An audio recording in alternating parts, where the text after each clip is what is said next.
Assalamualaikum warahmatullahi wabarakatuh. Alhamdulillah, wassalatu wassalamu ala rasulillah. Asyhadu an la ilaha illallah wahdahu la syarika lah, wa asyhadu anna muhammadan abduhu wa rasuluh alladzi la nabiyya ba'dah. Allahumma salli ala sayyidina Muhammad wa ala alihi wa ashabihi ajma'in, amma ba'd.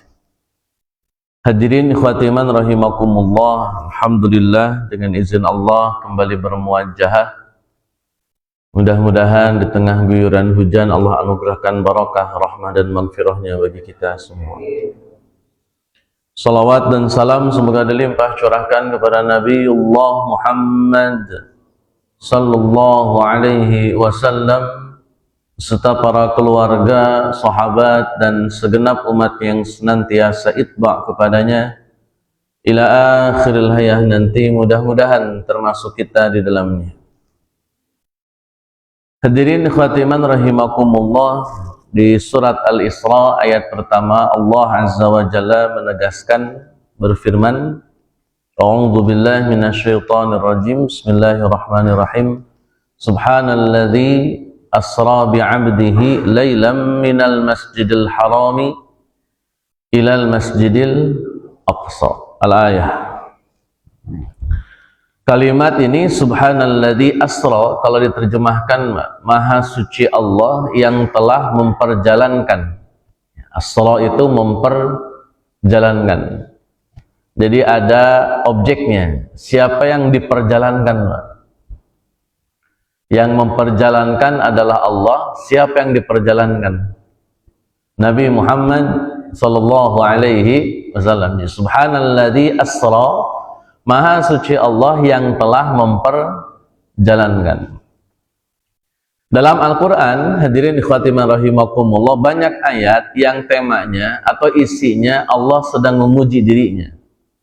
Ada banyak ayat Pak dalam Al-Quran yang isinya itu Allah sedang memuji dirinya dengan kalimat subhanalladzi asra. Kan asra di situ Allah Azza wa Jalla yang berfirman, Allah Azza wa Jalla. Jadi Allah sedang memuji dirinya, sedang mensucikan dirinya. Atau di ayat yang lain Allah Azza wa Jalla dengan kalimat pujian untuk dirinya, kata Allah Azza wa Jalla, innani anallah, sesungguhnya saya adalah Allah, la ilaha illa ana, tidak ada Tuhan selain saya. Fa'budni, ibadahilah, menyembahlah kepada saya. Itu diantara Allah sedang memuji dirinya.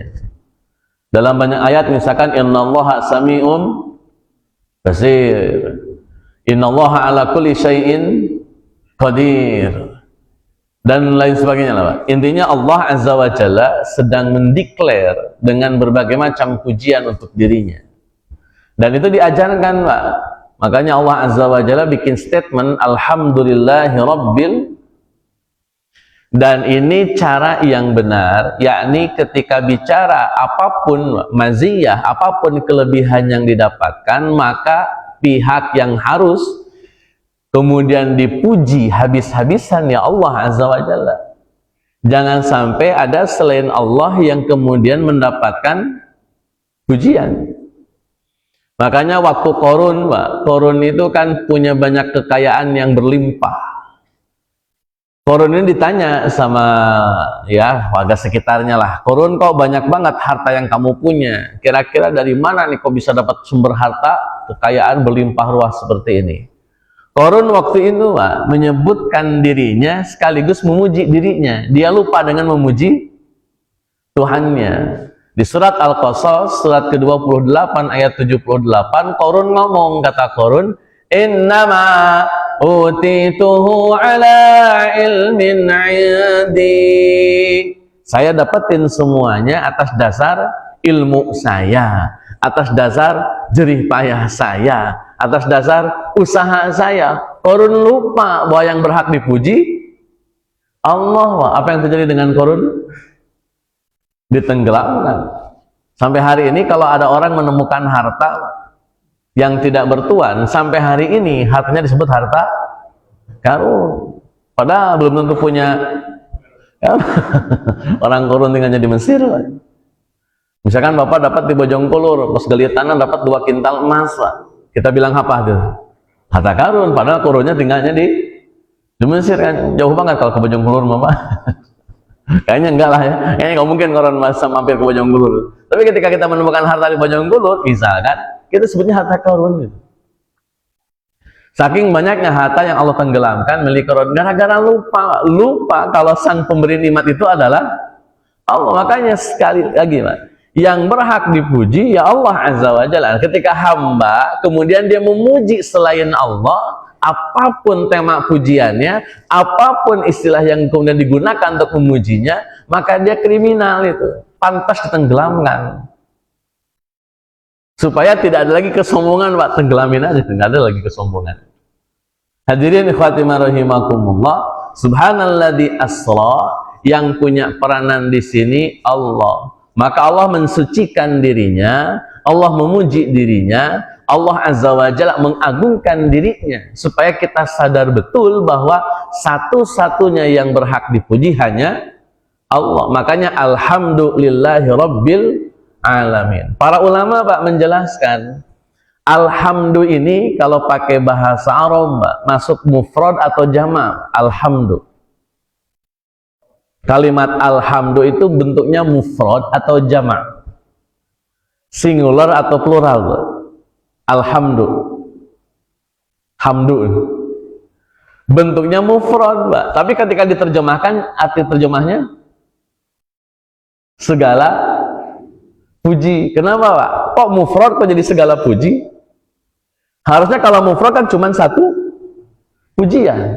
Kenapa kok diartikannya segala puji? Kan kalau Bapak baca terjemah nih, alhamdulillahi rabbil alamin, segala puji hanya milik Allah, Rabb semesta.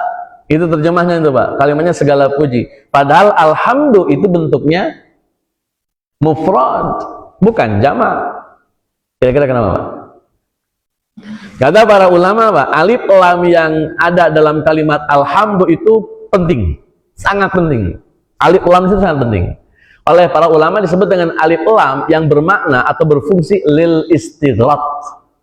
Lil istighraq itu menghabiskan segala sesuatu yang bertemakan pujian. Jadi alhamdu segala puji artinya, Pak, karena kedatangan alif lam di situ bukan alif lam ma'rifah, Pak. Itu alif lam lil istighraq. Alif lam untuk menghabiskan segala pujian itu milik. Jadi sekali lagi, tidak ada yang pantas dipuji selain. Maka siapapun hamba yang memuji sesama hamba, kriminal sudah. Dalam hadis, Pak, Nabi SAW sampaikan, kalau ada orang, Pak, memuji kita, ada orang nih memuji kita, apa yang harus kita lakukan, Pak? Pakai hadis nih. Ada orang muji kita nih, Pak, apa yang harus kita lakukan? Yang tahu, Pak? Kalau pakai hadis nih, kita harus ambil pasir, kemudian lemparkan pasir ke mulut orang yang memuji. Itu hadis, Pak. Nanti boleh dicek dalam kitab Bulughul Maram, di Kitabul Jami' tentang bagaimana mensikapi orang yang suka muji. Kata Nabi, ambil pasir, lempar ke mulut yang muji. Tapi ini jangan dipotong ya. Maksudnya secara praktek tidak begitu juga itu. Tapi prinsipnya adalah Nabi tidak suka kalau ada orang selalu memuji orang lain, Pak. Karena yang pantas dipuji Allah. Satu-satunya pihak yang pantas dipuji cuma Allah, Pak.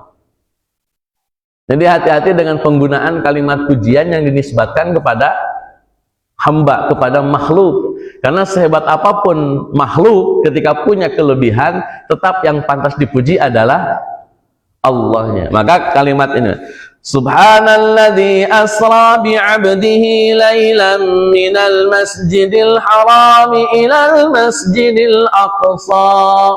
Allah telah memperjalankan bi'abdihi, hambanya. Maka yang punya peranan di sini, Pak, Allah, totali Allah. Nabi Muhammad tidak punya peranan sama sekali. namanya juga diperjalankan. Nabi Muhammad pasif Pak di situ.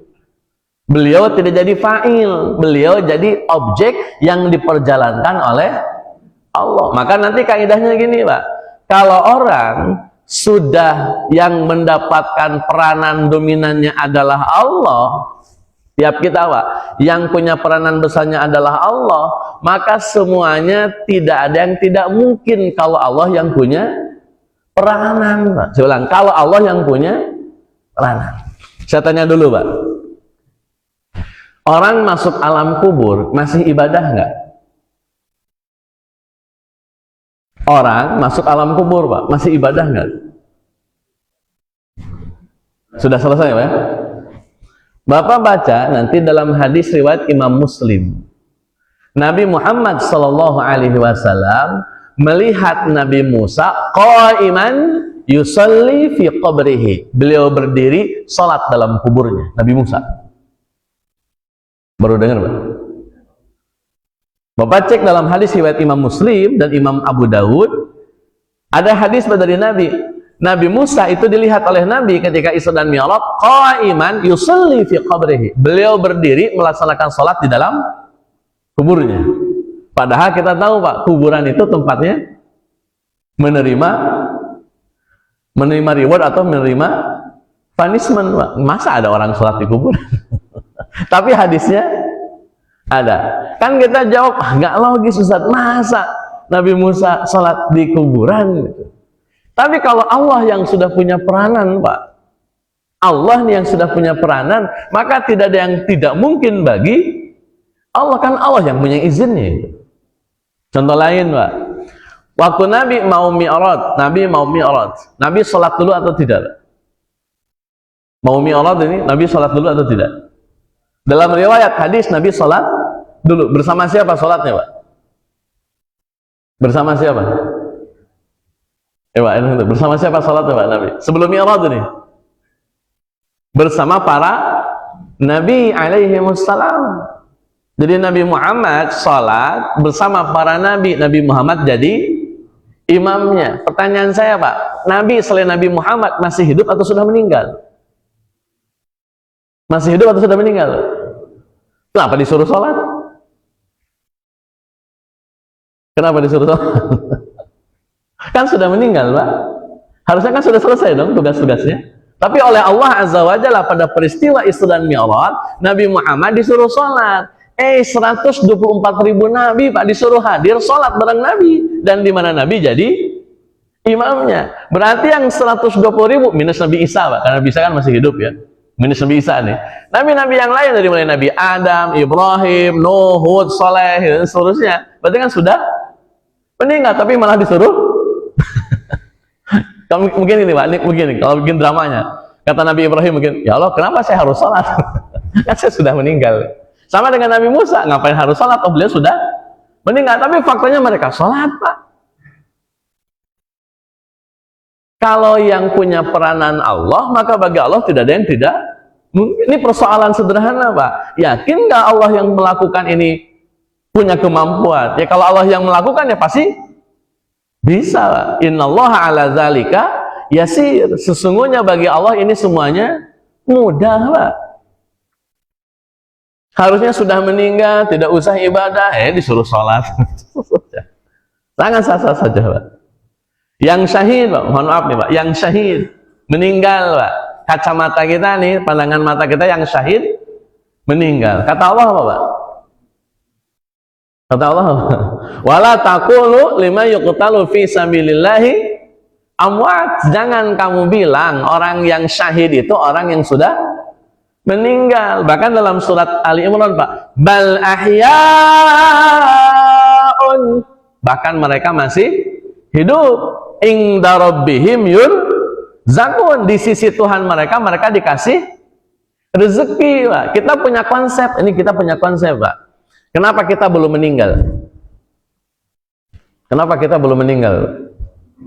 Karena kita masih punya rezeki. Kalau Bapak rezekinya sudah habis, Bapak nih sama saya rezekinya habis, apa yang terjadi? Meninggal. Yang syahid Pak dikasih rezeki.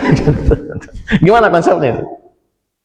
Orang yang syahid malah mendapatkan rezeki. Sedangkan Pak, yang syahid itu namanya syahid Pak, berarti dia sudah meninggal tapi masih dikasih rezeki. Sedangkan konsep yang kita pahami sekarang, orang itu kalau masih punya rezeki masih hidup. Kalau sudah tidak punya rezeki, meninggal. Ini ada orang yang meninggal di medan perang tapi masih dikasih rezeki. Ini kan melanggar norma logika. Ada orang sholat di kuburan, ada nabi disuruh sholat bareng nabi, ada orang yang sudah dihukumi mati tapi masih dikasih rezeki. Ini semuanya unlogik Pak. Sesuatu yang tidak bisa kita takar dengan logika pikiran kita. Tapi kalau Allah yang sudah punya peranan, kenapa tidak? Toh yang punya peranannya adalah Allah Azza wa Jalla. Kadang-kadang kita ini meragukan Allah akhirnya. Kesannya kayaknya Allah tidak mungkin melakukan hal ini semua. Padahal bagi Allah sah-sah saja. Nabi Muhammad Pak Sallallahu Alaihi Wasallam bertemu di langit pertama dengan siapa? Dengan siapa bertemu langit pertama? Nabi Adam alaihi salam. Sampai disebutkan Pak, kata Nabi ini, Nabi Adam itu kalau nengok ke kanan bahagia, happy, senang. Kalau nengok ke kiri sedih, nangis. Terus Nabi Muhammad tanya ke malaikat Jibril, Jibril, itu siapa tuh? Udah tua, ubanan, nengok kanan senyum-senyum, nengok kiri nangis. Siapa itu? Kata Nabi Muhammad Pak. Dijawab oleh malaikat Jibril alaihi salam, oh itu bapak kamu Adam.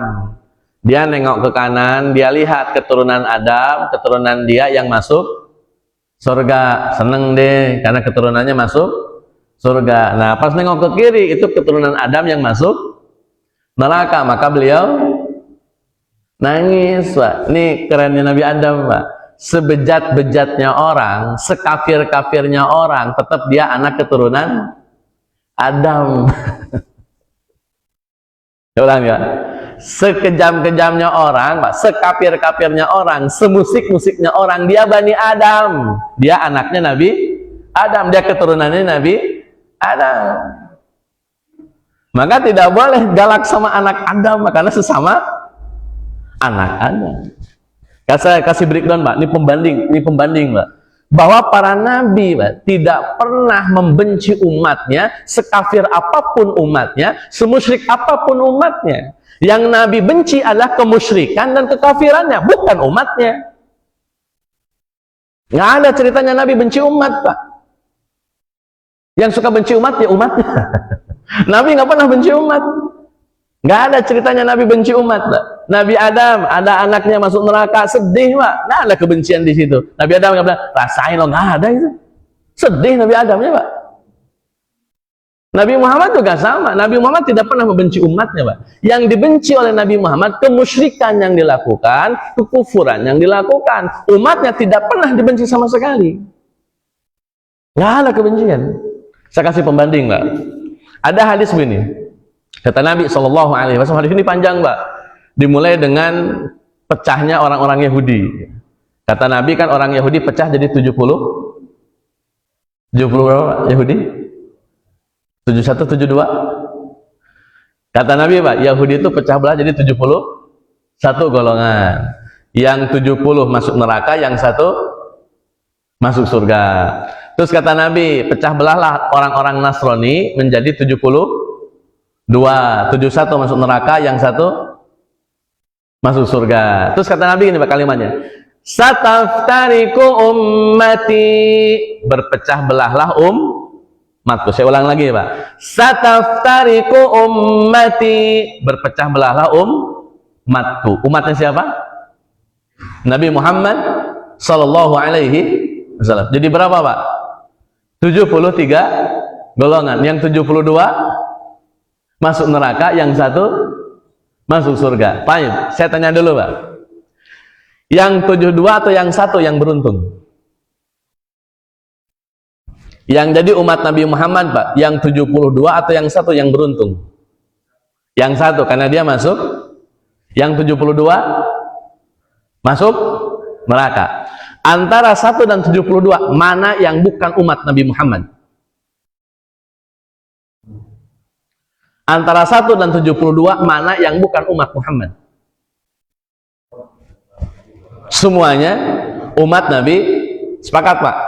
Tuan, sepakat Pak? Baik. 72 golongan masuk neraka, tapi tolong dicatat Pak, yang 72 golongan umat Muhammad sallallahu alaihi wasallam. Sekali lagi, tidak ada nabi yang benci umatnya, enggak ada. Jadi yang 72 masuk neraka Ustaz, itu dibenci nabi? Tidak Pak. Tapi sesat? Ya sesat, tapi tidak dibenci oleh nabi. Umatnya, kesesatannya dibenci, tapi umatnya tidak. Maka nanti Pak, Nabi punya hak prerogatif yang disebut dengan syafaat.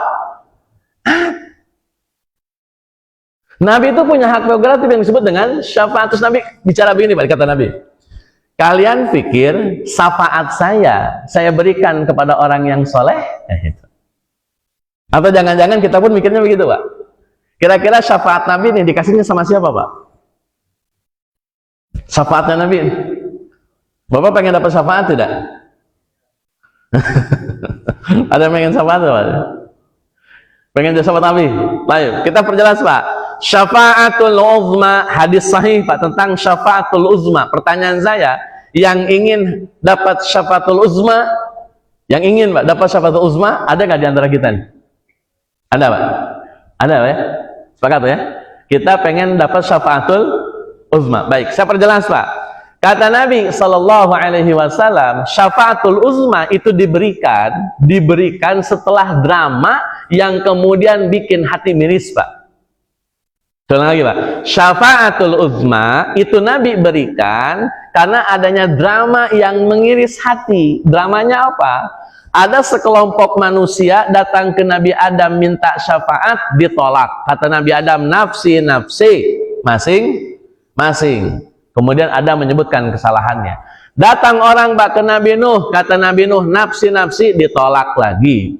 Datang orang ke Nabi Ibrahim, ditolak lagi. Datang orang ke Nabi Musa, ditolak lagi. Datang orang ke Nabi Isa juga sama, ditolak lagi Pak. Ini 5 Nabi nolak semua. Adam, Nuh, Ibrahim, Musa, dan Isa. Terakhir Pak, ini the last minute Pak, ini injury time di sini. Datanglah orang-orang ke Nabi Muhammad sallallahu alaihi wasallam. Datang Pak, Rasulullah Muhammad, tolong dong bagi kami syafaat.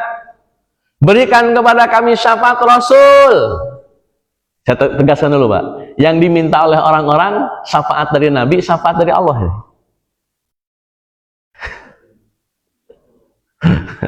Kata orang-orang, Rasul tolong kasih kami syafaat.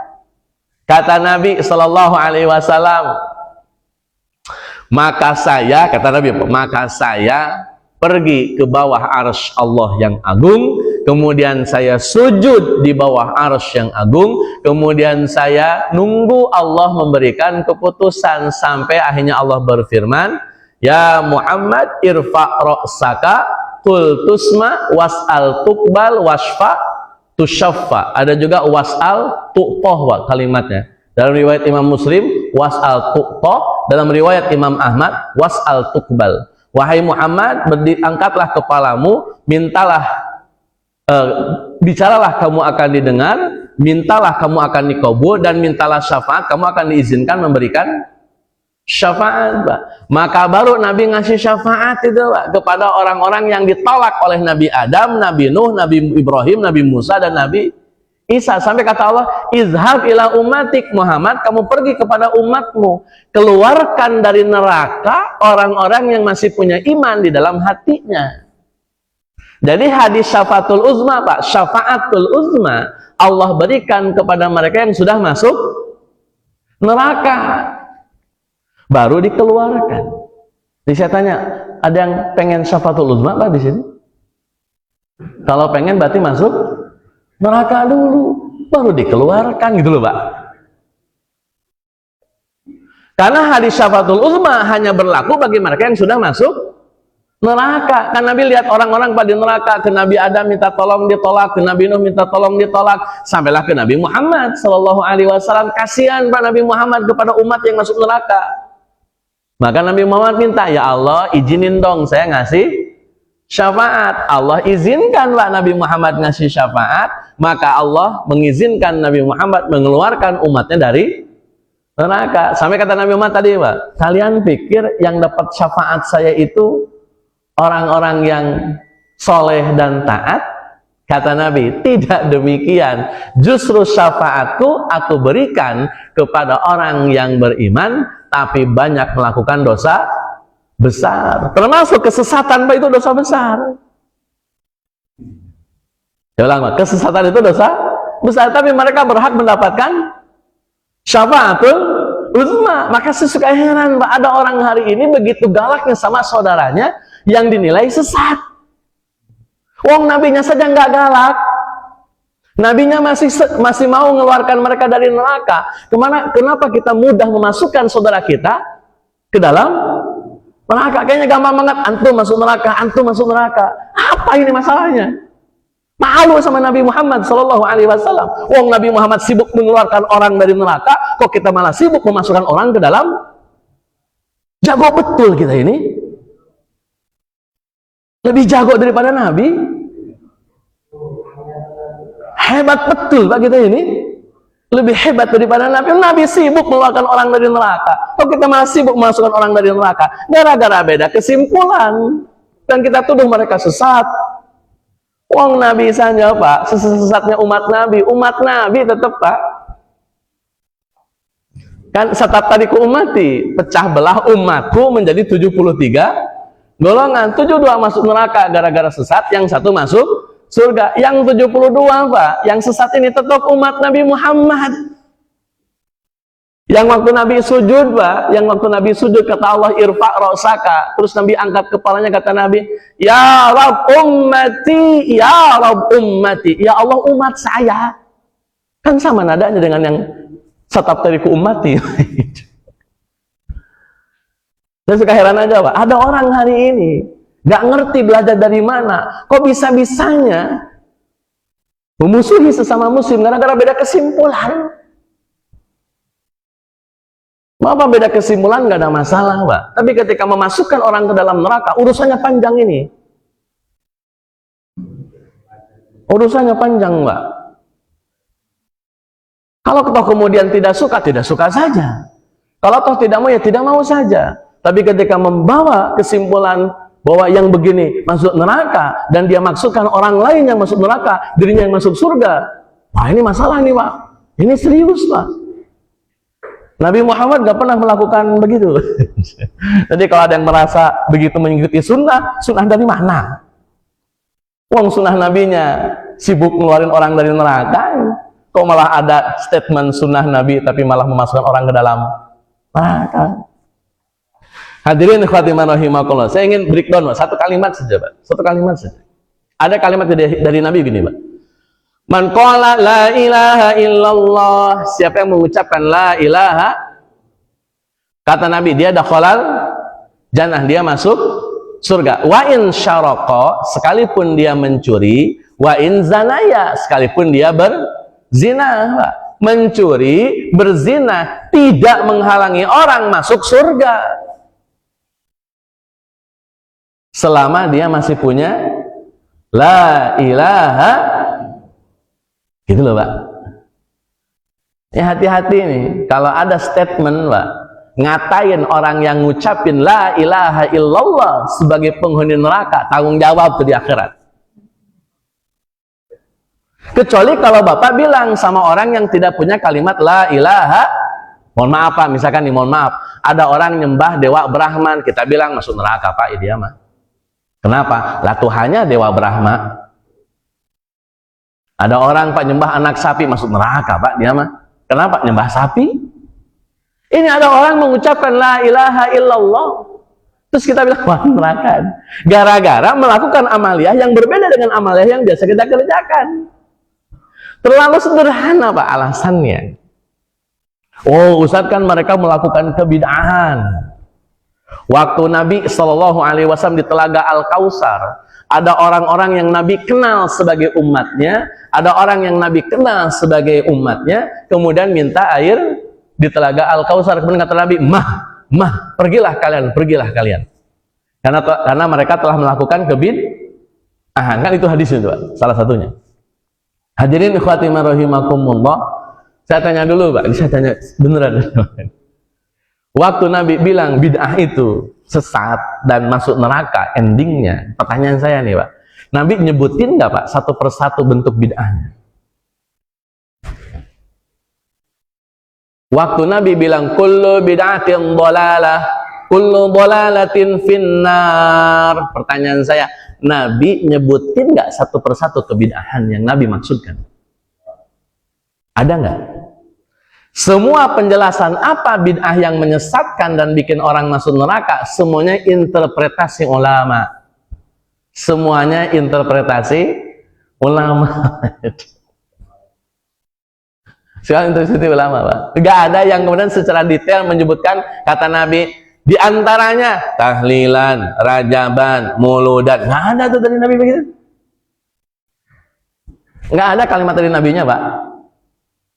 Saya jamin itu nggak ada. Atau kalau ada silakan Bapak sebutkan hadis yang menyatakan tahlilan itu adalah bid'ah, tapi langsung dari lisan Nabi Muhammad SAW.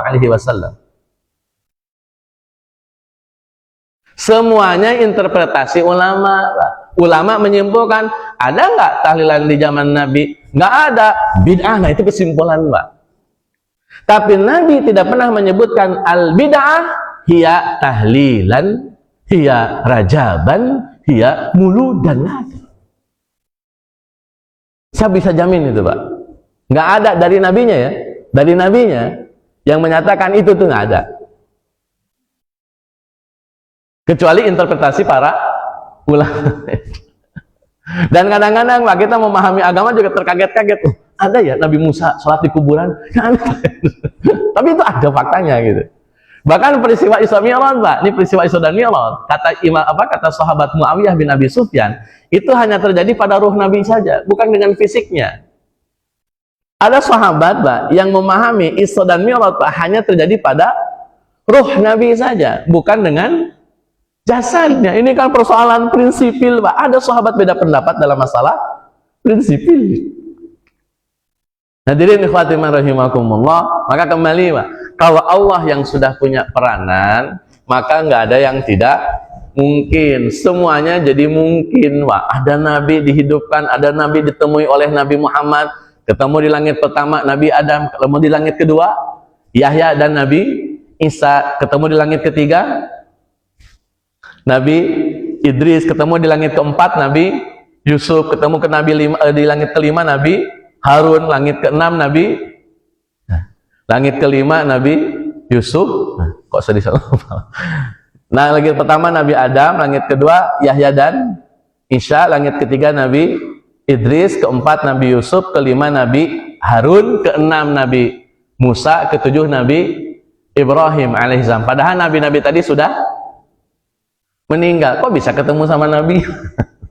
Ya kalau Allah yang punya peranan, Pak, nggak ada yang nggak mungkin. Nggak ada yang nggak mungkin, Pak.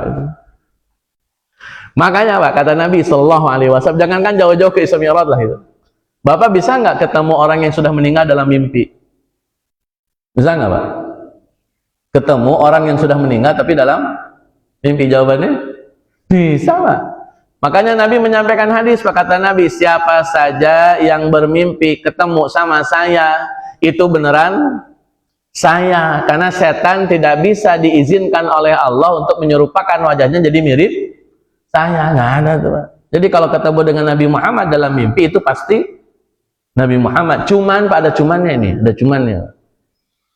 Sahabat mimpi ketemu Nabi Muhammad, itu confirm, Pak, kita percaya. Karena sahabat pernah ketemu dengan Nabi Muhammad, jadi bisa bedain mana Nabi Muhammad, mana bukan Nabi Muhammad, Pak. Bapak mimpi ketemu Nabi Muhammad, bagaimana caranya memastikan itu adalah Nabi Muhammad? Jangan-jangan kakek bapak tuh dulu atau kakek buyut kita. Dari mana kita tahu ini Nabi Muhammad SAW gitu, Pak? Mungkin nggak yang ngomong itu bohong gitu. Misalkan kita bermimpi saya adalah Muhammad SAW misalkan. Ya mungkin saja, Pak, dibohong mungkin saja gitu, Pak. Kalau sahabat mimpi ketemu Nabi Muhammad, confirm, karena memang mereka mengenal Nabi Muhammad, Pak. Mereka pernah ketemu langsung dengan Nabi Muhammad, muwajah dengan Nabi Muhammad. Ketika ketemu dalam mimpi, confirm, oh ini Nabi Muhammad. lihat matanya, lihat hidungnya, lihat badannya, lihat bajunya, lihat gamisnya. Confirm nggak? Kalau kita nih mimpi ketemu dengan Nabi Muhammad SAW, gimana kita pastikan itu Nabi Muhammad? Jangan-jangan itu adalah Wali Songo. Jangan-jangan Prabu Siliwangi, maksudnya tergantung. Kita nggak tahu lah. Nah hadirin khatimah rahimakumullah, lanjut Pak ya. Yang diperjalankan oleh Allah lah bi'abdihi. Bi'abdihi di sini siapa Pak yang dimaksud? Nabi Muhammad sallallahu alaihi wasallam. Kenapa tidak disebut Muhammad, Pak? Misalkan ini, Subhanalladzi asra bi Muhammadin. Kenapa enggak begitu, Pak? Kan pastinya bi'abdihi di sini bermakna Nabi. Kan nggak mungkin Nabi Musa. Nggak mungkin juga Nabi Ibrahim. Tapi kenapa diksi yang Allah pilih yang disebut hamba bukan nama nabinya? Atau Subhanalladzi asra bi rasulih. Kenapa nggak begitu, Pak? Padahal Nabi Muhammad adalah Rasul. Tapi penggunaan diksi pada ayat pertama tidak disebut nama Muhammadnya, tidak disebut predikat Muhammadnya yang di dalam kurung Rasul, tapi yang disebut adalah kualitas dan kuantitas kehambaannya. Entitas kira-kira kenapa, Pak? Ini apa sih maksudnya, kenapa harus bi'abdihi gitu, Pak? Kenapa bukan bi Muhammadin bi rasulihi? Ini bisa saja gitu, Pak. Kan bagi Allah mudah-mudah saja mungkin menyampaikan kalimat begitu. Ternyata Pak, memilih abdihi itu dengan sangat pertimbangan yang sangat tepat. Beberapa ratus sebelumnya, Pak, ini beberapa ratus tahun sebelumnya, ada sosok Nabi namanya Isa alaihis salam. Nabi Isa, Pak, dalam penjelasan hadis Syafatul Uzma, itu Nabi Isa disinyalir salah satu Nabi, atau mungkin satu-satunya Nabi yang tidak pernah punya salah. Nggak punya salah. Jadi kata Nabi Adam ini, Pak, nafsi-nafsi masing-masing ya syafaat. Nabi Adam menyebutkan kesalahan. Kata Nabi Nuh, nafsi-nafsi, Nabi Nuh tidak kemudian menyebutkan kesalahan. Kata Nabi Ibrahim, nafsi-nafsi, Nabi Ibrahim menyebutkan kesalahan. Nabi Musa bilang nafsi-nafsi dan Nabi Musa menyebutkan kesalahan. Nah, datang ke Nabi Isa, Pak, jawaban Nabi Isa lain, sendirian lain. Kata Nabi Isa, bukan saya, bukan nafsi-nafsi, Pak. Kata Nabi Isa, bukan saya. Dan Nabi Isa tidak menyebutkan kesalahan. Hadisnya gitu, Pak. Dan Isa tidak menyebutkan kesalahan. Beda dengan nabi-nabi sebelumnya. Maka berdasarkan hadis ini kita simpulkan Nabi Isa adalah satu-satunya nabi yang oleh Allah disetting tidak punya salah. Satu tuh, Pak. Nabi Isa tidak pernah punya salah. Satu. Yang kedua, Nabi Isa oleh Allah diberikan mukjizat, Pak, yang mirip-mirip dengan kemahakuasaan Allah. Pakai kalimat yang mirip kalimat Allah, Pak. Contoh, Pak, di surat Ali Imran ayat 50, ayat 49 ada kalimat begini, Pak. Anni, kata Nabi Isa, akhluqu lakum minatin. Kata Nabi Isa, saya akhluqu, menciptakan, lakum, bagi kalian, minatini, dari tanah. Apa yang diciptakan Nabi Isa? Kahayati toir, bentuk burung. Jadi tanah liat dibentuk jadi burung. Setelah dibentuk jadi burung, Pak, kata Nabi Isa, fa'anfukhu fihi, aku tiup tuh burung. Ditiup, Pak, burungnya. Setelah burung ditiup, apa yang terjadi? Fayakunu tayra, maka burung itu jadi, tanah liat itu jadi burung beneran. Nabi Isa, Pak, Nabi yang tidak pernah punya salah, punya kemampuan mirip-mirip kemampuan pencipta, karena beliau menciptakan burung. Bahkan wa'uhil mauta, menghidupkan orang mati. Kehebatan ini, Pak, ditangkap oleh orang-orang bodoh di zaman Nabi Isa. Disimpulkan Nabi Isa itu nggak punya salah, bisa menghidupkan, bisa menciptakan. Jangan-jangan Nabi Isa itu anak Tuhan. Toh ibunya melahirkan Isa, nggak ada suaminya. Ini orang awam di zaman Nabi Isa ini. Ada case, Pak, ada kasus ketika Nabi disetting tidak punya salah, ketika Nabi betul-betul diunggulkan dengan kemukjizatannya, orang bodoh di zaman Nabi tersebut ngomong, Jangan-jangan ini Tuhan. Dan itu yang terjadi dengan Nabi Isa alaihi salam. Akhirnya di tahun 325 Masehi, di zaman Kaisar Konstantin, Nabi Isa berdasarkan konsili disepakati sebagai anak Tuhan. Disebut dengan Credo Nicea, syahadat Nicea. Salah satu poinnya, Yesus Isa adalah anak Tuhan. Itu orang bodoh semua tuh Pak. Karena meyakini nabinya sebagai Tuhan. Maka Allah setting Pak Nabi Muhammad sallallahu alaihi wasallam nabi satu Pak yang punya kesalahan. Supaya tidak ada orang menganggap nabi itu tidak pernah punya salah. Bahkan ditonjolkan oleh Allah kesalahan Nabi Muhammad sallallahu alaihi wasallam. Abasa wa tawalla an ja'ahul a'ma. Satu. At-tahrim. Ya ayyuhan nabi lima tuharrimu ma ahallallahu lak. Nabi, kenapa kamu mengharamkan apa yang sudah Allah halalkan? Dua. Tiga Pak. Surat Al-Anfal ayat 66. Maka nali nabiyyin ayyakuna lahu asra. Nggak pantas seorang nabi punya tawanan perang. Itu waktu Nabi punya tawanan perang Badar, ditegur oleh Allah Azza wa Jalla. 3. 4 Pak, Nabi malah ngelatin orang munafik, padahal orang munafik tidak boleh disolatin. Surat At-Taubah ayat 84, wala tusalli ala ahadin minhum mata abada. 4 Pak. Yang 5, lagi nggak Pak ya? Salah Nabi Muhammad. Oleh Allah disetting Pak, supaya tidak ada orang yang meyakini Nabi Muhammad Tuhan. Makanya punya salah Pak, karena nggak mungkin Tuhan salah. Tuhan salah gugur jadi beriman nih Pak kalau Tuhan salah. Satu Pak. Yang kedua, Nabi Muhammad Pak sehebat apapun sampai bisa minal masjidil haram ilal masjidil aqsa, sampai ke sidratil muntaha, berhadap-hadapan dengan Allah. Allah ingin tegaskan, sehebat apapun Muhammad sampai berhadap-hadapan dengan Rabbul Izzah Allah Azza wa Jalla, tetap Nabi Muhammad hanya berhak dipanggil bi abdihi. Titik. Nggak boleh Nabi Muhammad dideklar sebagai anak Tuhan atau dideklar sebagai Tuhan. Walaupun Nabi Muhammad sudah berhadap-hadapan dengan Allah, muwajahah Pak Nabi Muhammad dengan Allah fi sidratil muntaha, dan cuma Nabi Muhammad yang punya kehebatan seperti itu, diizinkan oleh Allah Pak. Artinya kalau mau deal-dealan, tos-tosan gitu, kita juga punya peluang Pak Nabi Muhammad dianggap sebagai Tuhan. Cuman oleh Allah enggak, tetap bi'abdihi. Maka tidak boleh berlebih-lebihan kepada Nabi Muhammad sallallahu alaihi wasallam. Jika berlebihan itu berdampak pada pengkultusan Nabi Muhammad, yang berdampak Nabi Muhammad dianggap Tuhan, haram hukumnya.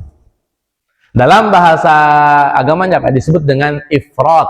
Ifrat itu berlebih-lebihan terhadap Nabi Muhammad. Saya kasih hadisnya Pak. Waktu Nabi Muhammad datang ke sebuah tempat, sahabat berdiri Pak semua. Semuanya berdiri. Maka kata Nabi, duduk. Semuanya duduk, jangan ada yang berdiri. Kata Nabi, la taglu fi dinikum. Jangan berlebih-lebihan kalian dalam urusan agama. Saya khawatir jika kalian begini nih kelakuan kalian, saya khawatir kalian tertimpa fitnah yang pernah menimpa umat Nabi Isa alaihi salam, di mana mereka menjadikan Isa sebagai Tuhan. Kata Nabi, jangan berdiri menyambut saya. Kalau pakai hadis ini Pak, kalau pakai hadis ini hadis Pak, berarti boleh nggak kita nyambut orang sambil berdiri?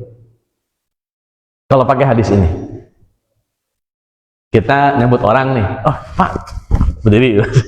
Kita lagi duduk Pak, ada orang, oh Pak. Kalau pakai hadis ini Pak, boleh atau tidak berdiri? Tidak boleh, karena Nabi melarang, la taglu fidi nikum. Bapak nanti baca sejarah perang Khandaq. Setelah perang Khandaq itu ada perang Bani Quraidah. Sebenarnya bukan perang Pak, kayak sanksi negara yang Nabi berikan kepada orang-orang Yahudi dari kalangan Bani Quraidah. Singkat cerita, Pak, Nabi nanya ke Bani Quraidah setelah dikepung dan mereka nggak berdaya. Kata Nabi, pilih siapa di antara umat muslim, tokoh-tokoh muslim yang akan kalian jadikan sebagai hakim. Keputusan dia berarti keputusan saya. Jangan saya lah yang ngasih keputusan.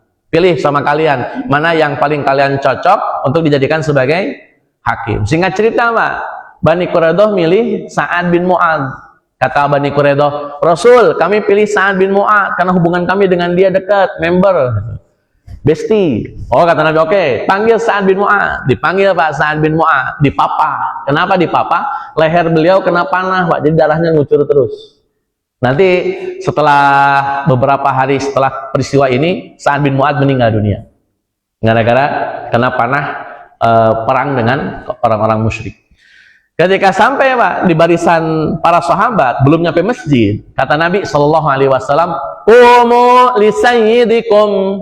Berdirilah kalian menyambut tuan kalian.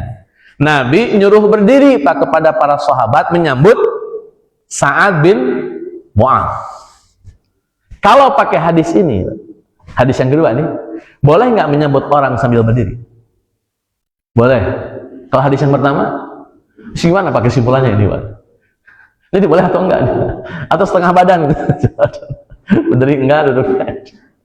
Kesimpulannya, Pak, boleh nyambut orang sambil berdiri. Boleh, Pak, enggak ada larangan.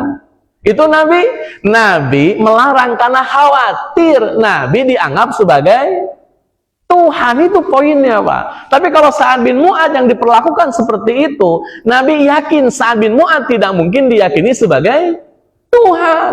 Nggak ada indikator ketuhanan dalam Sa'ad bin Mu'adz. Isra Mi'raj nggak pernah, dapat wahyu tidak. Kalau Nabi khawatir lah. Kalau beliau yang diperlakukan seperti itu, nanti kejadian seperti orang-orang Nasrani, dan kekhawatiran Nabi menghentikan gerakan sahabat. Contoh lain, Pak, Nabi tarawehnya tiap malam atau tidak? Taraweh Nabi, Pak, tiap malam atau tidak? Di masjid. Kalau tarawehnya masih tiap malam, Pak. Di masjidnya? Kenapa? Kenapa, Pak? Kenapa Nabi tidak taraweh full di masjid? Karena khawatir oleh kaum muslimin taraweh dianggap wajib. Makanya Nabi tarawehnya seringnya di rumah. Hari ini, Pak, hari ini sekarang nih, ada nggak orang yang meyakini taraweh wajib? Hari ini, Pak, ada nggak? Hari ini tidak ada orang yang akan bilang taraweh wajib, maka full di masjid tiap malam, nggak ada masalah. Kenapa? Karena tidak ada yang namanya kekhawatiran. Nabi kenapa melarang sahabat berdiri? Khawatir Nabi dianggap sebagai Tuhan, atau yang menimpa umat Nasrani juga menimpa Nabi Muhammad. Tapi ketika ada Sa'ad bin Mu'adz yang bukan Nabi, Nabi malah nyuruh orang berdiri menyambut Sa'ad bin Mu'adz. Kenapa? Tidak ada kekhawatiran di dalamnya. Sehingga sah-sah saja orang menyambut orang lain sambil berdiri. Kalau ada yang masih melarang juga, ya tunjukkan dalilnya saja lah begitu. Kecuali, Pak, ini kecuali kalau orang yang disambut pengen, dia malah pengen, Pak, ngebet pengen, berdiri dong, jangan duduk aja. Ya, itu lain cerita, Pak. Itu lain cerita. Dia minta dihargai berarti kan lain cerita ini. Tapi kalau orang tanpa disuruh dia respect, Pak, respect gitu, kemudian dia berdiri, ya nggak ada masalah. Nggak ada masalah, Pak. Malah kalau tidak berdiri malah dianggap tidak sopan. Dalam konteks budaya timur kita nih, kalau kita lihat ada orang yang lebih tua atau yang kita hormati, kita tidak berdiri, malah kita dianggap tidak sopan. Ini budaya timur kita, Pak. Dan itu memang begitu kaidahnya gitu. Makanya kemudian Allah menyebutkan bi'abdihi, supaya Nabi Muhammad sehebat apapun beliau, Pak, secinta apapun Bapak kepada Nabi Muhammad, tidak sampai pada kesimpulan Nabi Muhammad adalah Tuhan. Karena kalau sampai pada kesimpulan itu namanya berlebih-lebihan. Tapi kalau tidak sampai pada level Tuhan, nggak ada masalah. Nggak ada masalah. Closing, Mas, statement closing nih, penutup. Ada dua lagi poinnya, satu lagi lah. Penutup lah, penutup. Nabi SAW menyampaikan ini, Pak. Kata Nabi, Pak, kata Allah Azza wa Jalla, maaf, kata Allah Azza wa Jalla, sallu alaihi wa sallimu taslima. Kita disuruh sholawat. Salawat yang Nabi ajarkan, Pak, salawat yang dikenal dengan salawat Ibrahimiyah, yang Allahumma sholli ala Muhammad wa ala ali Muhammad kama shallaita ala Ibrahim wa ala ali, itu namanya salawat Ibrahimiyah. Tapi hari ini kan banyak banget, Pak, salawat bertebaran di dunia. Ada salawat Badar, ada salawat Tibil Qulub, ada salawat Nariyah, ada salawat apa lagi, Pak? Ada salawat apa lagi? Macam-macam lah ya, macam-macam lah, Pak. Saya fokus nih, Pak. Ada ustadz yang bilang salawat itu ada beberapa yang mengandung kesyirikan. Seru nih, Pak. Saya cekkan mana salawat yang dianggap syirik oleh ustadz tersebut. Muncullah Nariyah. Salawat Nariyah atau salawat Kamilah atau salawat apa lagi, Pak? Yang Allahumma sholli sholatan kamilatan wasalim salaman taman. Ya, salawat apa namanya? Nariyah ya. Salawat Nariyah ini mengandung kemusyrikan. Kenapa? Karena ada kalimat apa? Watu qadha bihil hawa. Ada yang hafal, Pak, di situ salawat Nariyah? Enggak ada hafal, Pak? Ada yang hafal? Salawat Nariyah? Katanya, Pak, salawat Nariyah itu mengandung kemusyrikan. Gara-gara ada kalimat Nabi itu yang menyelesaikan masalah, Nabi yang memenuhi hajat, Nabi. Jadi semuanya ke Nabi, Pak, bukan ke Allah. Kata Ustadz ini musyrik ini, karena kita menjadikan Nabi Muhammad sebagai pelaku, padahal pelaku utamanya adalah Allah. Masa Nabi Muhammad yang memberikan rizki, Nabi Muhammad yang menyelesaikan masalah, Nabi Muhammad yang memberikan hajat semuanya? Salah ini, musyrik ini. Saya baca bolak-balik salawat Nariyah, dari sisi mana musyriknya itu? Kesimpulannya nggak ada, Pak. Tapi itu menisbatkan Nabi Muhammad, Ustaz.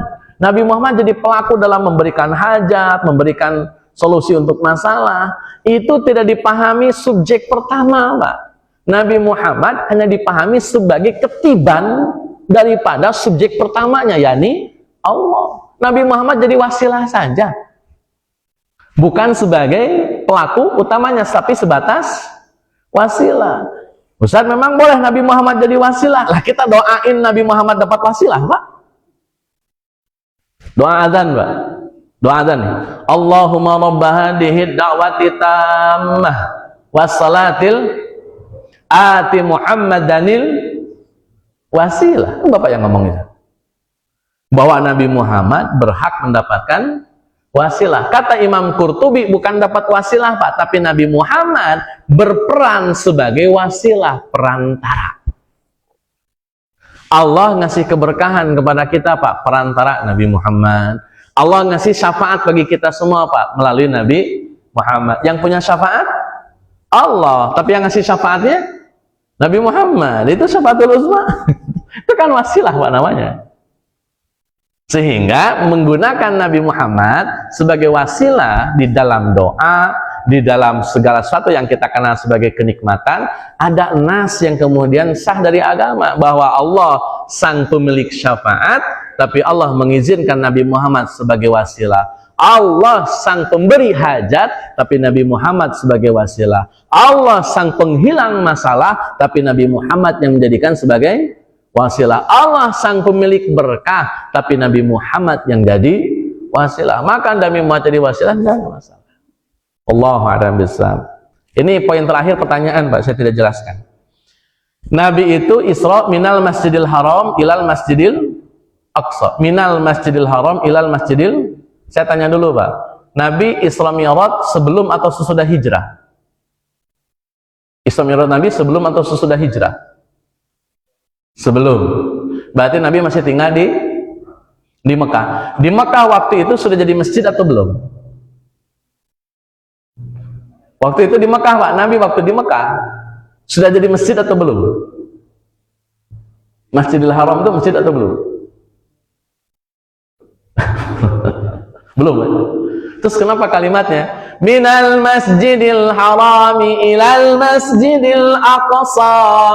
Padahal waktu itu belum jadi masjid. Tapi kenapa Allah bilang itu masjid? Kita bandingkan, Pak. Kita bandingkan dengan ucapan Nabi Ibrahim. Waktu Nabi Ibrahim menempatkan Hajar dan Ismail di kota Mekah, Pak. Yang waktu itu juga sama, belum jadi masjid. Kata Nabi Ibrahim gini, Pak. Inni askantu min dzurriyyati biwadin ghairi dzi zar'in inda baitikal muharram. Kalau kau mau disebutnya jangan Masjidil Haram, Pak, tapi Baitul Haram.